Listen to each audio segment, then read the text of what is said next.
এত ঘুরে ঘুরে এবার একটা মনের মতো গ্রাম পেলাম। এখানে কত পুকুর ঘাট, এবার বেশ আয়েশ করে মাছ খাওয়া যাবে। শাকচুন্নি মনের আনন্দে একটা পুকুরের পাশে বটগাছের ডালে পা ঝুলিয়ে বসে থাকলো। সেই পুকুরের পাশেই ছিল সবুজের বাড়ি। বৌমা, আজ দুপুরে ভাত পাবো না নাকি? কি হলো, কথা শুনছো না? এই তো মা, আপনার ভাত নিয়ে এসেছি, নিন, খেয়ে নিন। হ্যাঁ, তা তো ভাবই, না খেয়ে মরবো নাকি? তোমরা তো অবশ্য তাই চাও। কি হয়েছে মা, চেঁচামেচি করছো কেন?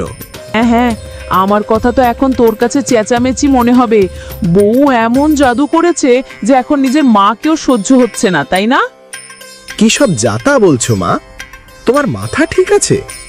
আমি জানি তুমি মালাকে পছন্দ করো না, তাই বলে দিন রাত ওকে এভাবে কথা শোনাবে?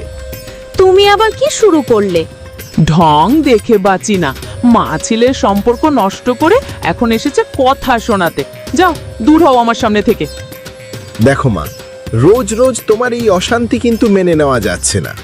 হ্যাঁ, তা যাবে কেন? এতই যদি তোদের অশান্তি হয় তাহলে আমাকে বৃদ্ধাশ্রমে পাঠিয়ে দে। ওই মেয়ে তোর কানে এই মন্ত্রই ঢালছে দিনরাত। একদমই না, মালা অনেক ভালো মেয়ে। আমি জানি ওর বাবার টাকা নেই বলে তুমি প্রথম থেকে ওকে সহ্য করতে পারো না, তবুও কখনো কিছু বলে না। দেখ বাবা, আমি এখনো বলছি ওই মেয়ে তোর বউ হওয়ার যোগ্য না। আমার মামাতো ভাইয়ের মেয়ে ঋতু এখনো তোকে বিয়ে করার জন্য রাজি আছে। তুই বললে আমি ওকে আমার বৌমা বানাতে চাই। ছি মা, ছি, এসব তুমি কি বলছো? আমার বিয়ে হয়ে গেছে, সত্যি। তুমি কখনো বদলাবে না। কেঁদো না মালা, কি বলবো বলো তো?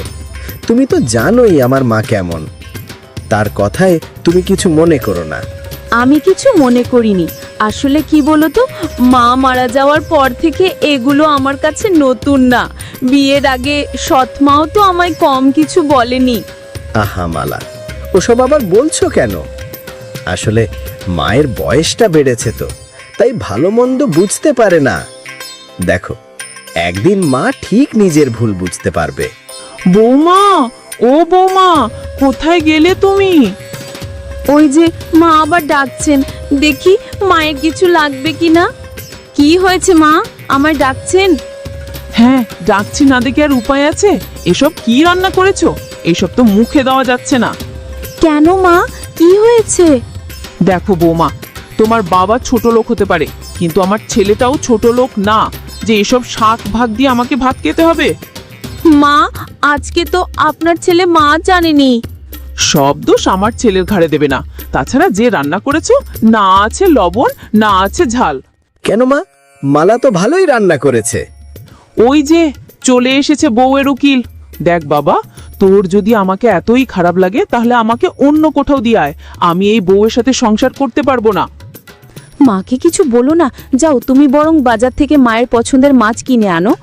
হ্যাঁ হ্যাঁ, মিষ্টি কথা বলে শাশুড়িকে হাতে রাখতে হবে, তাই না? নইলে যে শাশুড়ির মোটা মোটা গয়নাগুলো পাওয়া শোনো মা, যাবে না। এতই যদি তোমার এসব খেতে সমস্যা হয় তাহলে তোমাকে এসব খেতে হবে না। আমি বাজার থেকে মাছ আনি, রান্না হলে তবেই খেও। যা, রান্না যখন করেই ফেলেছে, ফেলে তো ঠিক না, এখনকার মতো খেয়ে নিচ্ছি। আমারও তো খারাপ লাগছে মা, ওগুলো খেতে পারছি না বুঝি। আরে ধুর, মায়ের কথা ছাড়ো তো। ওসব তো উনি ঝামেলা বাঁধাতে করেছে, নইলে দেখছো না এখন কিভাবে খাচ্ছে। তবুও তুমি যাও, এক্ষুনি একটা মাছ কিনে আনো। আচ্ছা বাবা, যাচ্ছি। আরে, মাছের টাটকা গন্ধ পাচ্ছি। মনে হচ্ছে না, না না, দেখতে হচ্ছে ব্যাপারটা। পাচ্ছি মাছের গন্ধ, নয়তো আমি অন্ধ। একটা যদি পাই কাঁটা শুদ্ধ, অমনি আমি আস্ত গিলে খাই। আরে, ওই তো গন্ধটা তো ওখান থেকেই আসছে। দাঁড়া, আজ তোকে মাছ খাওয়াচ্ছি। শাকচুন্নিটা জাদু শক্তি দিয়ে সবুজের ব্যাগ থেকে মাছটা নিয়ে নিল। আরে, হঠাৎ ব্যাগটা এমন হালকা হালকা লাগছে কেন? হালকা তো লাগবেই, মাছটা তো আমি নিয়ে নিয়েছি। দেখ মা, আজ বাজার থেকে কি সুন্দর টাটকা একটা ইলিশ এনেছি। তাই নাকি বাবা? তাহলে তো ভালোই। তোর বউকে বল ভালো করে রান্না করতে বল। বলছি মালা, কোথায় গেলে? তাড়াতাড়ি একবার এদিকে এসো দেখি। কি হয়েছে? এই যে ব্যাগটা ধরো, এর মধ্যে বাজার আছে। দাও আমাকে। এতে তো দেখছি শুধু সবজি তরকারি। তোমাকে না বলেছিলাম মাছ আনতে, মাছ আনোনি? কি আবল তাবল বলছো? ভালো করে দেখো, একটা বড় ইলিশ এনেছি আমি। আমি তো ভালো করে দেখলাম, কোথায় মাছ তো নেই। আরে তাই তো দেখছি, কিন্তু আমি যে বাজার থেকে মাছ নিয়ে এলাম সেটা তাহলে গেল কোথায়? দেখ বাবা দেখ, আমি নিশ্চিতই এই মেয়ে আমার উপর প্রতিশোধ নিতে মাছটা লুকিয়ে রেখেছে। এসব আপনি কি বলছেন মা? আমি কেন মাছ লুকিয়ে রাখবো? সে তো তুমিই জানো। দেখো মা, এখন অন্তত এসব বলো না। একে তো কিছুই বুঝতে পারছি না, তার ওপর তোমার আজগবি কথা। হ্যাঁ, আমার কথা তো এখন আজগবি লাগবে, আর তোর বউয়ের কথাটাতে এখন যত মধু। তুমিও শুরু করলে। ধুর, এ বাড়িতে থাকতেই ভালো লাগে না, যত সব অশান্তি। সবুজ বাড়ি থেকে বেরিয়ে গেল। মালাও কাঁদতে কাঁদতে পুকুর পাড়ে এসে বসলো। আর কতদিন আমায় এমন কষ্ট সহ্য করতে হবে? মা মরার পর থেকে সৎ মার কাছে কম অত্যাচার তো সহ্য করিনি। ভেবেছিলাম বিয়ের পর হয়তো সব ঠিক হয়ে যাবে, কিন্তু না, এখন শাশুড়িও আমায় দেখতে পারে না। এ কি, কে ওই মেয়ে? এভাবে কাঁদছে কেন? আশ্চর্য, এতদিন মানুষদের দেখলেই আমার জিভ লপ লপ করত, অথচ আজ এই মেয়েকে দেখে আমার এত মায়া হচ্ছে কেন? মনে হচ্ছে মেয়েটা আমার খুব চেনা। আমাকে জানতেই হবে কি এমন কষ্ট এই মেয়ের মনে। এই যে মেয়ে, কি হয়েছে তোমার? এখানে বসে কাঁদছো কেন? আমার কপালের দোষে কাঁদছি বুড়িমা, সবই আমার কপাল। কি হয়েছে বলো আমাকে, আমি যদি তোমার কোনো উপকার করতে পারি। আহারে, কেঁদো না মেয়ে, সব ঠিক হয়ে যাবে। না বুড়িমা, কিচ্ছু ঠিক হবে না। আমার পোড়া কপাল কখনো ঠিক হবে না। বেশ, তাহলে আমাকে একটা চেষ্টা করতে দাও। আপনি আপনি কি করবেন? তাছাড়া আমি তো আপনাকে চিনিও না। চিনতে হবে না, আমি বহু দূর থেকে এসেছি। আসলে আমার বলতে কেউ নেই, আমারও তোমার মতো এক মেয়ে ছিল। তাই ভাবছি আমাকে দিয়ে যদি তোমার কোনো উপকার হয় তাহলে ক্ষতি কি? তুমি আমাকে তোমার সাথে তোমার বাড়িতে নিয়ে চলো। আর হ্যাঁ, তুমি সবাইকে বলবে আমি তোমার নানি হই। বেশ, আপনি যখন বলছেন চলুন তাহলে। মালা বুড়িমাকে বাড়িতে নিয়ে গেল। তাকে দেখেই মালার শাশুড়ি রহিমা রেগে গেল। এ কি, কোথা থেকে এলে তুমি? বাড়িতে যে এত কাজ পড়ে আছে সেগুলো কে করবে? আর এই মহিলা কে তোমার সাথে? মা, উনি আমার নানি হন। অনেক দিন পর নানিকে দেখে আমি একটু কথা বলছিলাম। আর কি তোমার নানি? কই, আগে তো ওনার কথা শুনিনি, এখন আবার উনি কোথা থেকে উদয় হলো? মা, ওকে কিছু বলবেন না, ও তো জানতো না আমি আসবো, তাই ও আপনাদেরকে কিছু বলতে পারেনি। আসলে আমার মেয়ে তো অনেক আগে মারা গেছে, আমার আপন বলতে আর কেউ নেই। তাই ভাবলাম কবে মরে যায় তার আগে একবার নাতনিকে দেখে যাই। ও আচ্ছা, বেশ, এসেছেন যখন একবেলা খেয়ে দিয়ে বিদায় হন। কিন্তু আমি যে কাজে এসেছি তা তো একদিনে হবে না। কাজ? কিসের কাজ? বললাম না আমার আপন বলতে কেউ নেই, তাই আমার যা জায়গা জমি গয়নাঘাটি আমার নাতনিকেই দেব। তাই তো এখানে এসেছি। জায়গা জমি গয়নাঘাটি? কি হলো বৌমা, তোমার নানিকে ওখানে দাঁড় করিয়ে রেখেছো কেন? ভেতরে নিয়ে এসো। আর শোন মা, আমার কথায় কিছু মনে করবেন না, বয়স হয়েছে তো। তাছাড়া আমি বৌমাকে অনেক ভালোবাসি। কি বৌমা, তাই না? হ্যাঁ মা, তাই তো। যাও মা, তুমি বরং ভেতরে গিয়ে তোমার নানির সাথে কথা বলো, আমি রান্নাঘরের কাজগুলো সেরে নিচ্ছি। কিন্তু মা।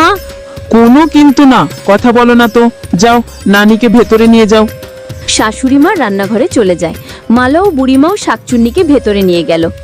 দেখলে তো মা, তোমার শাশুড়ি কেমন বদলে গেল। হ্যাঁ, তাই তো দেখছি, সবই লোভ। শাকচুন্নির চোখ গিয়ে পড়ল মালার ঘরে ঝোলানো তার বাবার ছবির দিকে। ওই দেয়ালের ঝোলানো ছবিটা কার?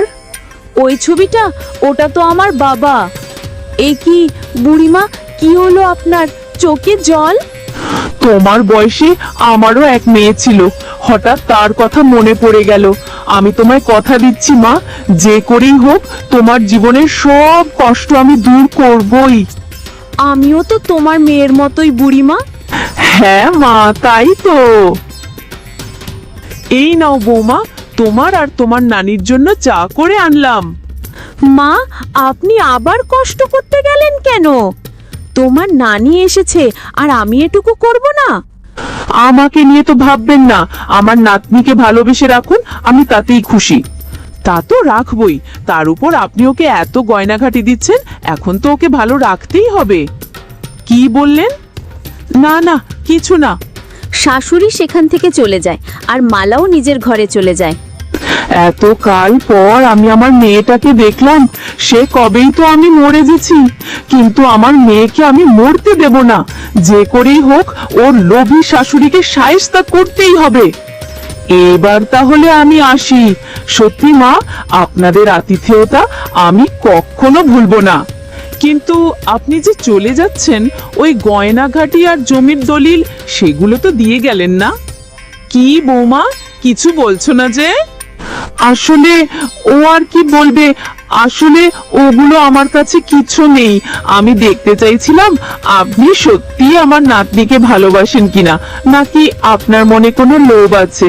কিন্তু দেখলাম আপনি আসলেই ভালো মানুষ, আপনার কাছে আমার নাতনি ভালোই থাকবে। কি কি বললেন আপনি? সব মিথ্যে কথা। আমার সাথে এত বড় বাটপারি? বেরিয়ে যান, বেরিয়ে যান আমার বাড়ি থেকে। আর বৌমা, তুমিও বেরিয়ে যাও। তোমার মতো ছোট লোকের নাতনিকে আমি বাড়িতে রাখতে চাই না। শয়তান, তোর এত বড় সাহস, তুই আমার সামনে আমারই মেয়েকে ধাক্কা দিস? দাঁড়া, এক্ষুনি আমি তোর কানটা মুটকে দিচ্ছি। শাক চুন্নি, এসব কি হচ্ছে? ছি ছি বৌমা, এ ছিল তোমার মনে? শেষে কিনা একটা শাক চুন্নিকে নিয়ে এলো আমার কাছে। আরে এসব কি হচ্ছে? বুড়িমা কোথায় গেল? আরে শাকচুন্নি বা কোথা থেকে এলো? ছেড়ে দাও, ছেড়ে দাও আমার মাকে। দেখ, যাকে তুই এত অবহেলা করিস, আজ সেই তোর প্রাণ ভিক্ষা চাইছে আমার কাছে, আর তুই কিনা এখনো তাকেই দোষ দিয়ে যাচ্ছিস। আমার ক্ষমা করে দাও বৌমা, লোভে আমি এতদিন অন্ধ হয়ে গেছিলাম, তাই তো তোমার ভালোবাসা বুঝতে পারিনি। তবে আমি তোমায় কথা দিচ্ছি, এবার থেকে আমি তোমায় নিজের মেয়ের মতো ভালোবাসবো। বেশ, তাহলে তো হয়ে গেল। এবার আমার বিদায়ের পালা। তবে হ্যাঁ, আমি এই গ্রামেই থাকবো, আর কেউ যদি আমার মেয়ের উপর অত্যাচার করে তাহলে কিন্তু আবারও ফিরে আসবো। ধন্যবাদ শাকচুন্নি, তুমি আজ আমায় এক নতুন মা উপহার দিলে, সে হলো আমার শাশুড়ি। কিন্তু একটা কথা, তুমি আমায় মেয়ে বলে ডাকলে কেন?